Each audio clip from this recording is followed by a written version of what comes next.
1절서부터 14절까지의 말씀입니다. 아모스서 8장 11절서부터 시작 말씀 제가 봉독해 올리겠습니다. 주 여호와의 말씀이니라. 보라, 날이 이를지라. 내가 기근을 땅에 보내리니 양식이 없어 주림이 아니며 물이 없어 가람이 아니요 여호와의 말씀을 듣지 못한 기갈이라. 사람이 이 바다에서 저 바다까지 북쪽에서 동쪽까지 비틀거리며 여호와의 말씀을 구하려고 돌아다녀도 얻지 못하리니 그날의 아름다운 처녀와 젊은 남자가 다 갈아여 쓰러지리라. 사마리아의 죄된 우상을 두고 맹세하여 이르기를 다나 내 신들이 살아있음을 두고 맹세하노라 하거나 부엘세바가 위하는 것이 살아있음을 두고 맹세하노라 하는 사람은 엎드러지고 다시 일어나지 못하리라. 눈이 많이 왔죠? 우리 강일근 목사님께서 고민하시다가 전화가 왔어요. 어떻게 쓰면 좋겠는지 답이 안 나온다고. 저하고 이제 고민을 하다가 도저히 안 되겠더라고요. 그래서 그러면 오늘 수요일에는 그냥 가정 예배를 돌리는 게 좋을 것 같습니다. 라고. 그래서 이제 우리가 수요 예배를 못 드렸는데 결과론적으로 보면 참 잘한 것 같아요.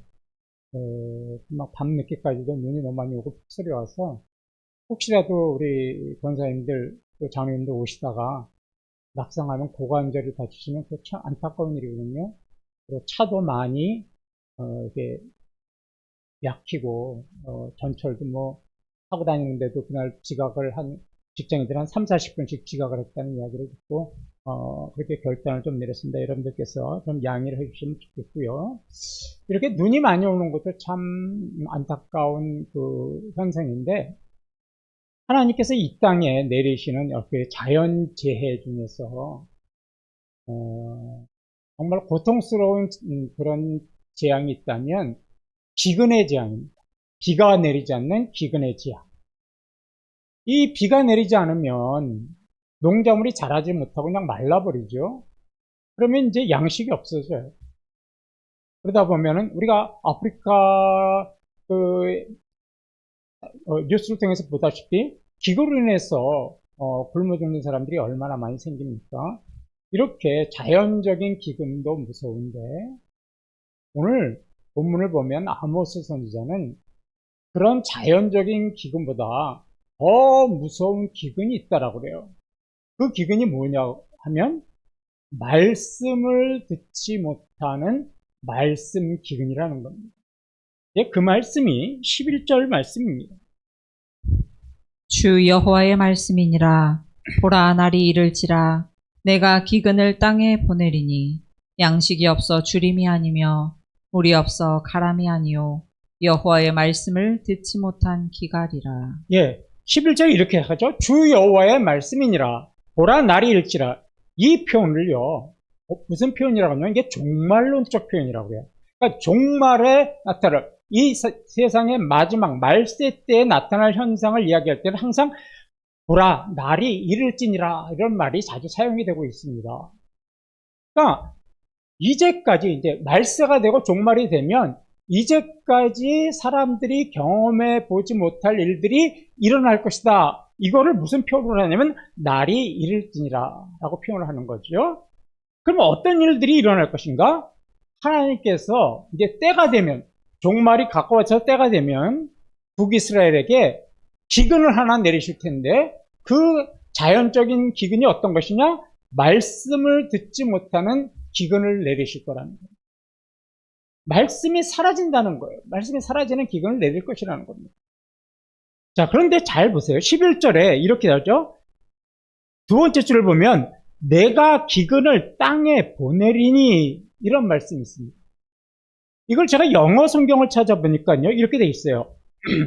When I will send. 미래형으로 돼 있습니다.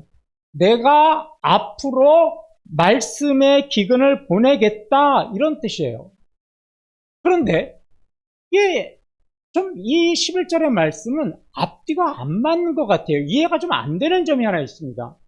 그게 뭐냐면 북이스라엘에게 하나님께서 이렇게 예언을 하신 거예요. 내가 이제 너희들에게 앞으로 말씀을 듣지 못하는 기근을 보낼 것이다. 미래형이에요. 그런데 북이스라엘의 상태를 보세요. 이미 그들은 말씀이 없는 시대에 살고 있는 사람들이었습니다. 우리가 아모스서에서 계속 살펴봤듯이 그들은 말씀을 무시하고 말씀의 기근 속에서 살았어요. 말씀에 목말란 적도 없어요. 말씀이 이미 그들에게선 완전히 사라져버린 사람들입니다. 그럼 말씀의 기근이 이미 시작되었는데 왜 앞으로 말씀의 기근을 보낼 것이라고 미래형으로 이야기하셨을까요? 저는 좀 그게 이해가 안 됐어요. 근데 이 말씀을요, 제가 여러 책을 찾아보니까 제가 답을 찾은 게 이거예요. 이 11절 말씀은 북이스라엘 사람들에게만 말씀하신 게 아니에요. 이 11절의 말씀은 가장 보편적인 진리예요. 저와 여러분을 포함해서 하나님의 백성이라면 누구든지 들어야 할 진리가 11절이라는 거죠. 그럼 그 진리가 뭐냐? 종말의 때가 오면, 마지막 때가 오면 하나님께서 이 땅에 뭘 보내신다라는 거예요? 말씀을 듣지 못하는 기근을 보내실 것이라고 하는 경고성 예언이라는 거예요. 그렇게 북이스라엘 사람들에게만 말씀하신 게 아니라 누구에게 말씀하신 거예요? 저와 여러분들. 그러니까 너희들이 이제 때가 되면 말씀을 듣지 못하는 기갈이 있으니까 너희 내가 경고한다? 그때를 대비해라. 이런 말씀이 바로 11절의 말씀입니다. 자, 신명기 8장 2절과 3절의 말씀을 한번 보겠습니다. 내 하나님 여호와께서 이 40년 동안에 내게 광야길을 걷게 하신 것을 기억하라. 이는 너를 낮추시며 너를 시험하사 내 마음이 어떠한지 그 명령을 지키는지 지키지 않는지 알려 하심이라. 너를 낮추시며 너를 줄이게 하시며 또 너도 알지 못하며 내 조상들도 알지 못하던 만나를 내게 먹이신 것은 사람이 떡으로만 사는 것이 아니요 여호와의 입으로 나오는 모든 말씀으로 사는 줄을 내가 알게 하려 하심이니라. 자, 이게 이제 모세가 말씀하신 건데, 모세가 이렇게 이야기하죠. 하나님께서 이스라엘 백성들에게 만나를 내려서 먹이신 것은 사람이 떡으로만 사는 것이 아니라 여호와의 입에서 나오는 모든 말씀으로 사는 줄을 알게 하시려고 만나를 주신 것이다. 이렇게 이야기하고 있는 겁니다. 자, 이 말씀을 볼 때 하나님께서 광야에서 이스라엘 백성들에게 만나를 주신 것은 1차적으로는 그들을 먹고 살게 하시려고 주신 거예요. 먹을 것이 없는 백성들에게 육적인 양식을 줘서 그들이 이 힘을 내서 광야길을 가서 가나안에 갈 수 있도록 1차적으로는 먹이시려고 만나를 주신 겁니다. 그런데 하나님께서 만나를 주신 목적은 거기서 그치는 게 아니에요. 영적인 목적이 하나 있어요. 그게 뭐냐면 만나를 내려주신 것을 통해서 이스라엘 백성들이 한 가지 진리를 깨닫기 원하신 게 있습니다. 그 진리가 과연 뭐냐? 이거죠. 사람이 너희들 지금 양식을 먹지 못하니까 너희들 굶어서 죽을 것 같지 않냐? 사람은 양식을 먹지 못하면 죽는다. 그것처럼 사람이 하나님의 말씀을 먹지 못하면 너희 영혼이 죽게 된다. 이 진리를 가르치고 싶으셨던 거예요. 그래서 이 진리를 가르치시려고 하신 말씀이 바로 뭐냐면 빨간 글씨죠. 사람이 떡으로만 사는 것이 아니요 여호와의 입에서 나오는 말씀으로 사는 것이다. 이것을 알아라. 여러분들 잘 아시는 것처럼 광야는요 물도 없어요. 먹을 양식도 없습니다. 굉장히 척박한 땅이에요. 자, 그 광야를 이스라엘 백성들이 40년간을 갑니다. 하루 이틀도 아니에요. 40년 동안. 그런 이런 광야를 그 이스라엘 백성들이 지나가면서 그들이 항상 머릿속에서 떠나지 않던 생각이 뭐냐면 이거죠. 우리는 무엇으로 살아야 하는가? 이 광야길에서 우리는 어떻게 살아가야 하는가? 이 질문이 그들의 마음에서 떠나지 않았어요. 이거는 굉장히 심각한 질문이었습니다. 왜요? 자기들의 목숨과 연결이 되어 있는 거잖아요. 아무것도 먹을 것도 없고 마실 것도 없는 이 광야 생활에서 우리가 무엇으로 살 것인가? 이거는 그들의 생존을 위협하고 생존과 직결되는 문제였습니다. 그때 광야를 통해서 그들이 깨달은 게 하나 있죠. 반석에서 물을 내신 하나님, 하늘에서 만나를 내리신 하나님, 아하, 먹을 것이 없을 때 먹을 것을 주시고, 마실 물이 없을 때 마실 물을 주시는 하나님 때문에 우리가 사는 겁니다. 이거를 깨닫는. 그게 바로 아까 말씀드린 우리 힘으로 사는 것이 아니라 하나님 때문에 사는 것. 이스라엘 백성들이 광야 생활에서 깨달은 건 하나예요. 여호와의 입에서 나오는 말씀으로 살아가는. 아, 이것이 우리가 살아가는 방법이고 이것이 우리가 광야에서 생명을 유지하는 비결이구나. 이거를 깨달은 겁니다. 하나님께서 만나를 내려주신 것은 이거를 깨닫게 하시려는 거였어요. 그런데 보십시오. 만나를 내려주실 때 가르쳐주는 진리, 말씀이, 여호와의 입에서 나오는 말씀이 우리가 살아가는 방법이고 우리의 생명을 유지하는 비결인데 그 말씀이 사라졌어요. 말씀에 기근이 왔어요. 말씀이 사라졌어요. 그러면 어떻게 하는 거예요? 살아갈 수 있는 방법을 잃어버린 거죠? 생명을 유지할 수 있는 비결을 잃어버린 거예요. 그럼 어떻게 되는 거예요? 살아갈 수 없는 거죠, 그러면. 이 자연적인 기근, 육적인 기근은요, 이게 영원히 계속되는 건 없어요. 일시적이죠. 그래서 이게 대책을 잘 세우면 이걸 해결할 방법이 있습니다. 그래서 우리가 말하는 뭐 저수지도 만들고 뭐 또 물을 땡패다 저장도 하고 지하수도 만들고 이러는 게 이런 기근에 대비하는 거잖아요. 이건 해결할 방법이 있어요. 그런데 육적인 기근을 해결할 수 있는 방법이 있는데 영적인 기근은요, 이건 해결할 방법이 없어요. 영적 기근이 왜 무섭고 심각한 줄 아세요? 당장 내가 먹고 사는데 아무런 문제가 없어요. 영적인 기근이 와도 여러분 먹고 사는데 아무런 지장 없습니다. 그러니까 여기에서 심각성을 몰라요. 육적인 기근은 당장 내가 먹을 게 없고 마실 게 없으니까 심각해지는데 영적인 기근은 내가 먹고 사는데 문제가 심각하게 나타나지 않으니까 심각성을 모른다는 거죠. 그러니까 많은 그리스도인들이 말씀의 기근 속에 살면서도 내가 말씀의 기근 속에 살고 있다는 것조차도 모릅니다. 설령 내가 말씀 기근에서 살고 있구나 이걸 안다고 하더라도 대수롭지 않게 여겨요. 왜요? 먹고 사는데 지장 없거든요. 여러분 오늘 말씀 안 들어도 먹고 사는데 지장 없다라는 거죠. 한 주간 교회 안 나오고 한 달 교회 안 나와도 여러분 먹고 사는데 문제 없잖아요. 심각성 모르는 거죠.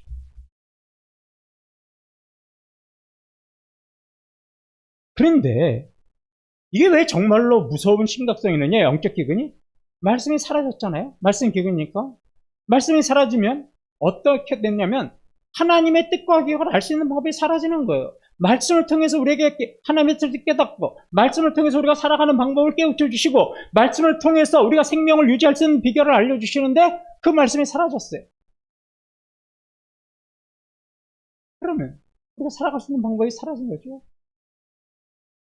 말씀이 사라지니까 마음은 점점 강팍해지기 시작하는 거예요. 마음이 강팍해지니까 점점 더 악한 짓 속에서 살아가게 되는 거죠. 말씀의 기근이 참 무서운 겁니다. 그래서요, 말씀의 기근이 얼마나 무서운지를 신명기 31장 17절, 18절에서는 이렇게 말씀을 합니다. 내가 그들에게 진노하여 그들을 버리며 내 얼굴을 숨겨 그들에게 보이지 않게 할 것인즉 그들이 삼킴을 당하여 허다한 재앙과 환란이 그들에게 임할 그때에 그들이 말하기를 이 재앙이 우리에게 내림은 우리 하나님이 우리 가운데에 계시지 않은 까닭이 아니냐 할 것이라. 또 그들이 돌이켜 다른 신들을 따르는 모든 악행으로 말미암아 내가 그때에 반드시 내 얼굴을 숨기리라. 예, 여러분 앞에 화면을 보세요. 똑같은 말이 반복이 됩니다.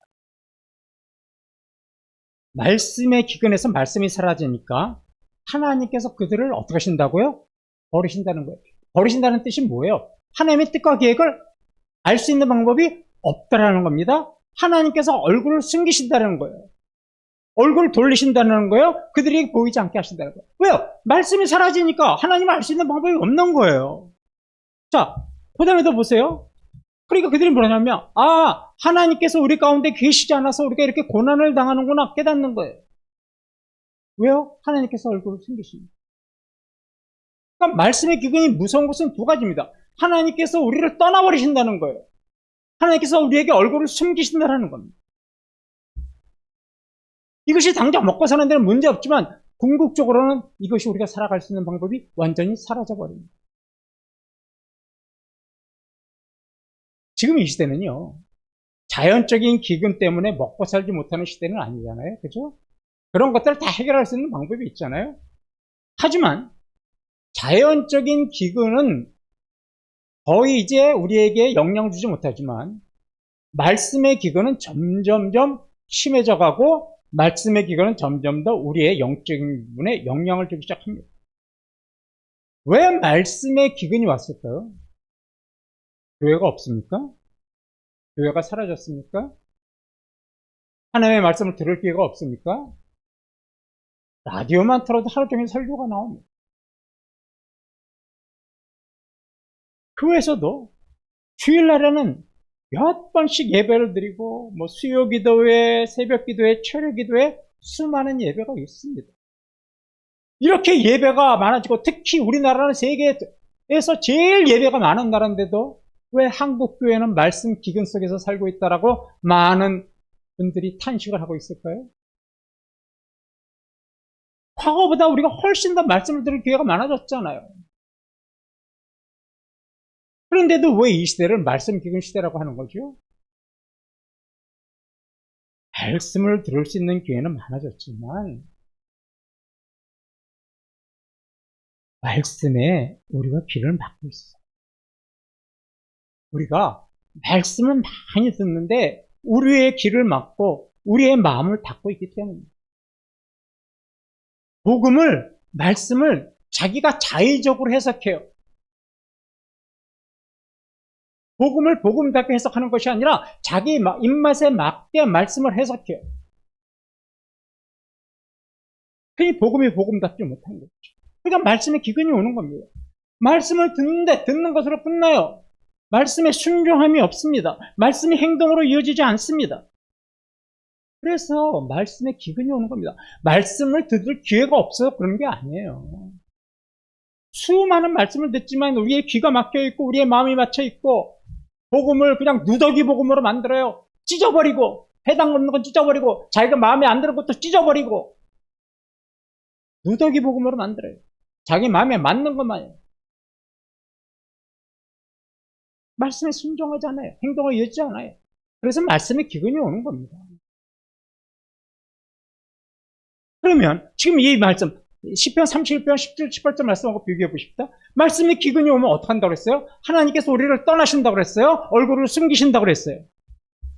자, 그럼 어떤 일이 벌어질까요? 갑자기 우리가 살다가 다급한 일이 생겼어요. 급박한 일이 생겼어요. 평상시에 찾지 않는 누구까지 찾아요? 하나님을 막 찾아요. 하나님 도와주세요. 막 부르짖어요. 그런데 하나님 이미 떠나셨어요. 하나님 여러분에게 얼굴을 돌리셨어요. 여러분이 하나님 말씀에 귀를 막듯이 이제 하나님께서 여러분의 부르짖음에 귀를 막아버리셨어요. 그러면 여러분들의 급박한 문제가 어떻게 됩니까? 해결되지 못하는 거죠. 해결할 방법이 없어요. 이래서 말씀 기근이 무슨 그러니까 말씀의 기근이 오는 것만큼 우리 삶에 큰 고통은 없습니다. 근데 안타까운 거는 못 깨닫는 거죠. 못 깨닫는다. 북이스라엘이요. 이런 사실을 깨달았을 때는 이미 늦었어요. 막차 떠났어요. 자, 12절을 한번 보겠습니다. 사람이 이 바다에서 저 바다까지 북쪽에서 동쪽까지 비틀거리며 여호와의 말씀을 구하려고 돌아다녀도 얻지 못하리니. 예, 이제 북이스라엘이 갑자기 이제 심판이 코앞에 다가왔어요. 정신이 바짝 들어요. 이제 말씀을 찾으려고 그래요. 하나님을 막 부르짖으려고 그래요. 그래서 어떻게 돼요? 이 바다에서 저 바다까지 북쪽에서 동쪽까지 그냥 말씀의 기근 속에서 목말라면서 비틀거리면서 여호와의 말씀을 찾아 돌아다녀요. 그런데도 뭐라 그래요? 여호와의 말씀을 얻지 못할 거라고.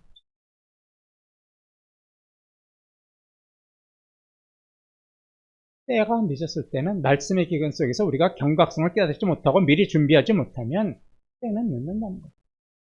하나님이 이미 떠나시는 거고 하나님의 얼굴을 이미 돌리시고 하나님께서 길을 막으신 겁니다. 자, 그러면 어떻게 될까요? 고린도후서 6장 2절을 보십시오. 이르시되 내가 은혜 베풀 때에 너에게 듣고 구원의 날에 너를 도왔다 하셨으니 보라 지금은 은혜 받을 만한 때요 보라 지금은 구원의 날이로다. 예, 지금은 은혜 받을 만한 때요. 지금은 구원의 날이라고 합니다. 지금이라는 단어가 몇 번 나왔습니까? 2번 나와요. 지금이라는 단어를 2번씩이나 강조하고 있어요. 이게 무슨 말씀이냐? 지금 이 시대가 말씀의 기근 시대고 말씀을 듣지 못하는 시대고 말씀이 사라지는 시대지만 우리가 그 경각성을 깨닫고 그 심각성을 깨닫고 다시 우리가 말씀으로 돌아가면 말씀이 우리 심령에서 회복되면 그때가 바로 은혜 받을 때고 그때가 바로 구원 받을 때라는 겁니다. 아직까지 우리에게 뭐가 있다라는 거예요? 12척의 배가 남은 게 아니라 아직까지 뭐가 있다는 거예요? 기회가 있다라는 거예요. 그게 지금입니다. 그런데 이게 지나면 아까 12절처럼 뭐예요? 이 바다에서 저 바다로 돌아다니고 동쪽에서 서쪽으로 돌아다닐 때는 이미 늦으니까 어떻게 되는 거예요? 말씀을 찾지 못하는 거예요. 그러면 북이스라엘은 왜 말씀 기근으로 해서 심판받고 멸망당했을까요? 그 이유가 14절에 나옵니다. 사마리아에 죄된 우상을 두고 맹세하여 이르기를 다나 내 신들이 살아있음을 두고 맹세하노라 하거나 부엘세바가 위하는 것이 살아있음을 두고 맹세하노라 하는 사람은 엎드러지고 다시 일어나지 못하리라. 여러분 14절에서 지명 3개가 나옵니다. 한번 찾아보세요. 지명 3개. 첫째 뭐예요? 예, 사마리아. 두 번째 예? 어디요? 단. 베델, 다나 할 때 단. 세 번째가 예, 사마리아, 단, 부엘세바. 이렇게 3가지 지명이 나오죠? 이 3가지 장소는요, 다 북이스라엘 사람들이 하나님께 예배드리던 장소예요. 사마리아는 북이스라엘의 왕궁이 있었죠. 북이스라엘의 정치적인 도시는 사마리아.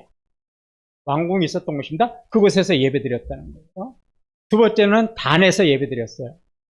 단은 북이스라엘에서 베델과 단은 어떤 곳이냐면 금송아지 우상을 만들어 놓고 그곳에서 예배드렸던 성소가 있던 곳이죠. 재밌는 게 이제 부엘세바예요.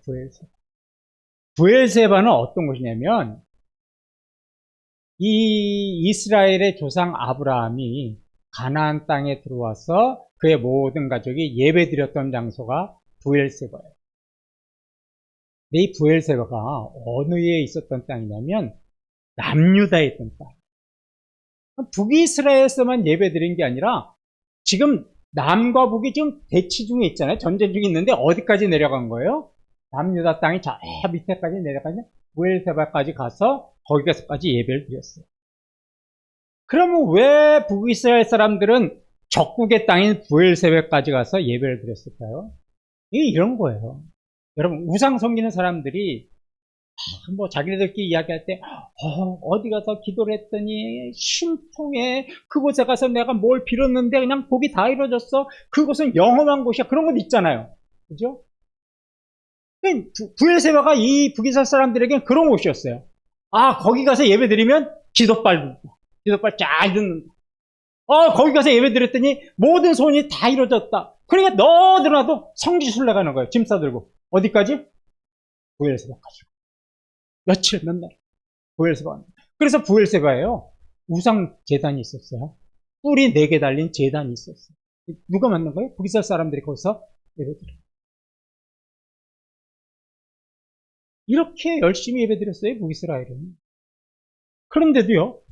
하나님께서 이런 열심히 있는 북이스라엘에 선지자를 보내셔서 말씀을 전했지만 그들은 귀담아 듣지 않았어요. 마음의 문을 꽉 닫아버렸어요. 오히려 선지자를 때려서 죽였어요. 왜 그랬을까요? 자신이 기뻐하고 자신이 만족하는 종교 예식에만 몰두해 있었다는 거예요. 하나님 앞에 참된 예배를 드린 것이 아니라 자기들이 만족하고 자기들이 좋아하는, 자기들이 영험하다고 하는 것, 자기의 기도발이 잘 통하고 자기들의 모든 소원이 이루어진다고 하는 것까지 찾아가는 종교적인 열심, 이거 가지고 예배드렸다는 거예요. 그래서 열심히 성지순례 하면서 이곳저곳에서 예배드리고 헌금하고 찬양했습니다. 왜요? 그렇게 하면 자기가 행복해질 수 있다고 믿었기 때문이죠. 그런데 과연 이곳저곳까지 돌아다니면서 예배드렸던 북이스라엘이 행복해졌습니까? 잘 살았습니까? 아니잖아요. 어떻게 했어요? 아수르라는 나라에 침략당해서 멸망했어요. 자, 여러분 잘 들어보세요. 이곳저곳에 돌아다니면서 열심히 예배드렸어요. 열심히 11조 냈어요. 열심히 제물 바쳤어요. 그런데 행복해진 것이 아니라 어떻게 됐어요? 멸망당했어요.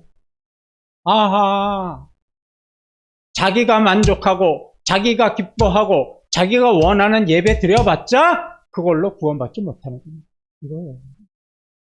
여러분, 오늘 여러분들이 이 자리에 앉아 계신데 하나님이 진정 원하시고 하나님이 기뻐하시고 하나님께 영광 돌리는 예배가 아니라 내가 기뻐하고 내가 만족하고 내가 위로받기 위한 예배로 이 자리에 오셨다면 여러분, 그것이 여러분들을 구원하지 못한다는 거예요.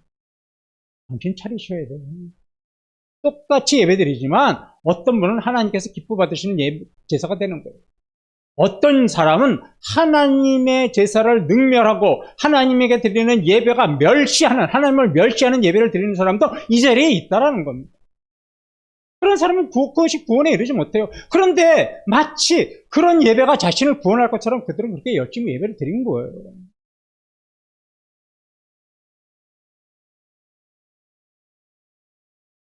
지금도 이런 모습은 여전히 남아있잖아요. 많은 성도들이 신비한 능력 있는 집회, 무슨 집회 갔더니 병이 났더라, 무슨 집회 가서 안수 받았더니 어떻게 됐다더라, 가서 그렇게 했더니 사업이 잘 되더라. 그런 데만 찾아다니는 분들 있잖아요. 기도 같은 데 가가지고. 들어가서 열심히 찬양합니다. 열심히 또 헌금도 합니다. 그런데 그런 예배가 하나님이 기뻐하시는 예배가 아니고 자신이 만족하고 자신이 위로받기 위한 예배라면 그 예배는 하나님께서 원하시는 예배가 아니고 오히려 하나님을 멸시하는 예배가 되는 거죠. 구원받지 못하는 예배가 되는 겁니다. 우리가 그래서 잘 알 수 있는 게 창세기 4장에 나오는 가인과 아벨의 제사잖아요. 가인과 아벨이 동시에 제사를 드렸습니다. 그런데 가인의 제사는 하나님 받지 않고 아벨의 제사만 받았잖아요. 왜요? 아벨은 히브리서에 나왔듯이 믿음으로 제사를 드린 거예요. 믿음으로 예물을 드리고 믿음으로 예배를 드렸어요. 그래서 하나님 받으셨어요. 가인은 어떤 거예요? 자기 중심적인 제사예요. 자기 마음대로 드린 거예요. 자기가 만족하기 위한 제사를 드렸어요. 그러니까 안 받으신 거죠. 오늘도 우리가 드려지는 예배가 내가 만족하고 내가 주일날 나와서 예배드리고 내가 한 주간 편안해지기 위해서 내가 한 주간 무탈하고 우리 가정이 행복해지기 위해서 오늘 나와서 예배드린다면 여러분들은 가인의 제사가 똑같은 거예요. 그럼 그 예배는 하나님을 능멸하는 예배고 하나님을 멸시하는 예배가 되는 겁니다. 죄송하지만 하나님 그 예배 안 받으시는 거예요. 그럼 이제 말씀을 왔죠. 그럼 우리가 어떻게 해야 말씀의 기근에서 벗어날 수 있을까요? 이 여러분이 잘 아는 시편 1편 2절 3절에 그 해답이 나옵니다. 오직 여호와의 율법을 즐거워하여 그의 율법을 주야로 묵상하는도다. 그는 시냇가에 심은 나무가 철을 따라 열매를 맺으며 그 잎사귀가 마르지 아니함 같으니 그가 하는 모든 일이 다 형통하리로다. 예, 말씀의 기근에서 벗어날 수 있는 길은 하나님의 말씀을 즐거워하며 하나님의 말씀을 주야로 묵상하고 하나님의 말씀에 순종하는 거예요. 오늘부터 내가 설교 많이 들어야 되겠구나. 내가 오늘부터 인터넷 켜놓고 또 라디오 틀어서 말씀 많이 들어야 되겠구나. 이게 아니에요. 내가 여호와의 말씀을 정말로 마음속에서 즐거워하는 거예요. 그 말씀을 하고 말씀을 붙잡고 사는 거예요. 그게 묵상이죠. 그 말씀에 내가 순종하는 거예요. 그러면 말씀의 기근에서 벗어날 뿐만 아니라 여러분의 삶은 말씀 충만한 삶이 되는 거예요. 저는 우리 고등부 학생들을 우리 이미스터는 참 잘 가르치고 있다고 생각해요. 워낙 잘 가르치고 믿음으로 가르치지만 그 중에 하나가 제가 마음에 드는 게 뭐냐면 요절 안 해오면 집에 안 보내요. 요절 안 해오면. 여러분, 요절 외워가지고 얘네들이 일주일간 내내 그거 묵상하고 살까요? 그렇게 사냐? 응? 혜령아. 일주일 내내 학교 생활에서 주여, 이번 주에 요절대로 안 그래요? 그런 애들 없어요. 그렇지만, 그 내가 외웠던 요절 하나가 내가 힘들고 어려울 때 불현듯 나에게 뭐가 되는 거예요? 힘이 되고 능력이 되고 내가 하나님을 의지하는 소망이 되는 거예요. 그래서 저도 내년서부터는 집에 가실 때 뭐랄까요? 그럼 뭐 아마 우리 게 아무도 안 나오실 거예요. 왜 우리 이 집사님이 아이들 이렇게 그게 훈련이고 교육이에요. 그랬을 때 이들이 올바르게 자라날 수 있는 거예요. 지금은 지겹죠. 맨날 이렇게 외우라고 한다고 학교에서도 외울 게 얼마나 많은 이런 말. 그래야 이 세상 속에 물들지 않고 저 청년들이 말씀 충만 속에서 사는 거예요. 앞으로 윤아도 좀 그렇게 하세요. 윤아도 요절 외워야 반미기세요. 그거 훈련이 돼야 돼요. 이 시대가요, 아마 말씀 기근 시대라고 하셔서 세상 사람들이 말씀 기근에 살아서 철 따라 열매도 맺지 못하고 잎사귀가 늘 말라있는 그런 생활을 한다 할지라도 저와 여러분이 말씀으로 충만하고 말씀을 묵상하고 말씀을 사모하고 말씀에 순종하며 살면 우리의 삶은요, 철을 따라 열매를 맺는 인생이 되는 거고 우리의 잎사귀가 마르지 않는 인생처럼 살 수 있는 거예요. 그 해답이 뭐예요? 여호와의 입에서 나오는 말씀에 달려있는 겁니다. 그래서 이게 우리가 사람이 살아가는 비결이고 우리의 생명을 유지할 수 있는 비결이거든요. 사람은 무엇으로 사는가? 이 질문은 철학적인 질문이 아니라 우리 인생의 가장 원초적인 질문입니다. 그래서 많은 사람들에게 선생님은 무엇으로 사십니까? 그러면 99.9%가 대답하죠. 돈이요. 돈 때문에 삽니다. 네, 맞습니다. 돈 때문에 살아요. 그런데요, 돈이 있다고 해서 돈이 우리 인생의 상당한 부분을 해결하지만 돈이 우리 인생의 전부를 해결하지는 못합니다. 돈이 있어도요, 불행해지는 사람이 있고, 돈이 있어도 인생에 실패하는 사람이 있고, 돈이 있어도 질병이 오고, 돈이 있어도 죽음은 찾아옵니다. 그래서 하나님이 가르쳐준 진리, 사람은 떡으로만 살 수 없는. 여러분, 사람이 떡으로만 산다면 우리는 말씀 기근 속에서 하나님은 떠나시고 얼굴을 돌리셔서 우리가 살아갈 수 있는 방법, 생명을 유지할 수 있는 비결을 잃어버리게 되는 겁니다. 그래서 우리는 세상 것으로 사는 사람들이 아니라 오직 여호와의 말씀으로 사는 성도들이 되어야 됩니다. 이 시대가 비록 말씀 기근 시대이지만 우리 이태원 교회와 성도님들이 말씀을 사모하는 마음으로 말씀을 읽고 묵상하고 말씀에 충만해지심으로 이 말씀 기근 속에서도 우뚝 솟아나는 성도님들과 우리 교회 되기를 주님의 이름으로 축원합니다.